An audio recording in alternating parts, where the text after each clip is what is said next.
Hey everybody, it's A Little Too Quiet. It's the Ferndale Library Podcast, and it's brought to you by the Friends of the Ferndale Library. My name is Jeff, and I am one of the hosts of this podcast. We host it regularly right here from inside the library, and we appreciate you listening. And the reason I'm coming to you today is because I just wanted to share a little bit about the library's history, since this year, and actually even this month, marks our 95th anniversary. And I'm going to tell you a little bit about this at the end of the show, if you can call this a show. We have a survey. We'd really like you to fill it out, because you have a role to play in the next chapter of the story of the Ferndale Library. You can tell us what sorts of plot twists you'd like to see us pull off in the years ahead, 2026 and 2027, because we want to make plans about how we can continue to deliver top quality service, responsive service to you, but we want even more new ideas of what we should be prioritizing when it comes to the ways in which we serve our community and the resources that we provide you. And ultimately, the experience you want to have when you're here in the building. We want to know all of that. So if you go to our website, fadl.org right now, boom, survey takes maybe 2 minutes. We'd really appreciate that. Okay.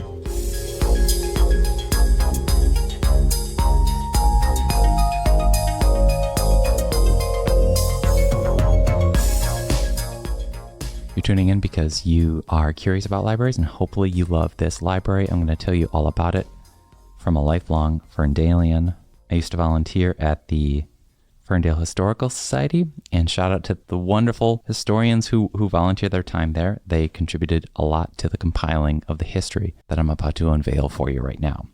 What is it? It's the year 2025, and we're literally about to enter into the year 2026. The Ferndale Public Library opened its doors in November of 1930. It was taking over space in what was at that time a school. It was the old Central School on 9 Mile Road at 130 West 9 Mile. On that first day when we opened, like I was there were at least, roughly 2,000 books and another 200 loaned from the State Library in Lansing. Etta Vivian was the librarian with just one assistant, and in that first year, about 1,500 library cards were issued. Ferndale itself at the time was pretty booming in 1930. Publicity at the time called it a city marvelous, and the numbers actually back that up. In just 10 years, between 1918 and 1928, the city's population had grown nearly sevenfold to more than 20,000. Its location on Woodward Avenue, Detroit's northward expansion, and cutting-edge infrastructure from paved roads to electrical systems made it one of America's first bedroom communities. In the late 1930s, a library was more than a building.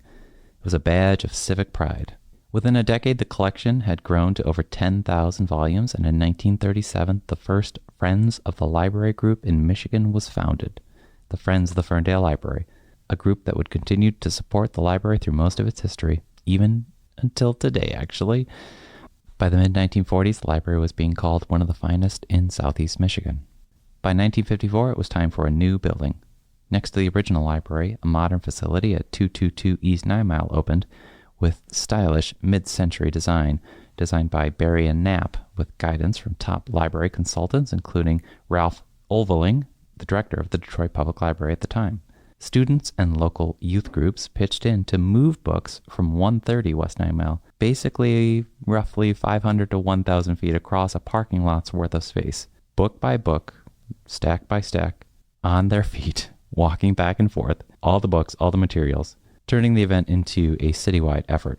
The governor at the time, G. Menon Williams, attended the grand opening in 1954, and residents were immediately struck by the library's spacious reading areas, abundant windows, and large community meeting room. Herman Miller furniture and cutting-edge design made it the centerpiece of Ferndale's civic identity, a status it largely maintained until renovations became necessary in the 1980s. Over the years, the library saw a handful of dedicated librarians, from Etta Vivian at the start, Elizabeth Baker, Roger Walcott, Enid Dattar, Dady Springer, and from 1984 into the 90s, Mary Trenner, then later to follow by several other directors, including Jessica Kaiser, Jenny Marr. We're up to, where are we in the present? Drew McCauley is currently the director of the library. By By 1980, in the library's 50th year, Ferndale's population had stabilized around 22,000, and it housed over 70,000 books. Through the decades, the library remained at the center of Ferndale life. Children's programs were a staple from the very beginning, and in 1975, senior citizen services were introduced with large print books, audio tapes, and home delivery. Concerts, puppet shows, lectures, book clubs, political events, juried art shows, photography shows, all of this made the library a cultural hub. In 1975, it even hosted a moon rock during Lunar Month. Technology began to reshape the library's role. In 1974, Ferndale joined the Wayne-Oakland Federated Libraries System, letting patrons borrow materials from libraries across the region. By 2000, thanks to a Gates Foundation, the library had 4 public computers, which by 2000 felt like a big deal, offering access to information worldwide. The card catalog evolved from a 40-drawer system in 1954 to 185 drawers in 2005 before being replaced officially by online access, an early sign of the digital transformations to come. If you're worried about the old school physical card catalog, it's still around. It's preserved. Don't worry. Ask me about it later.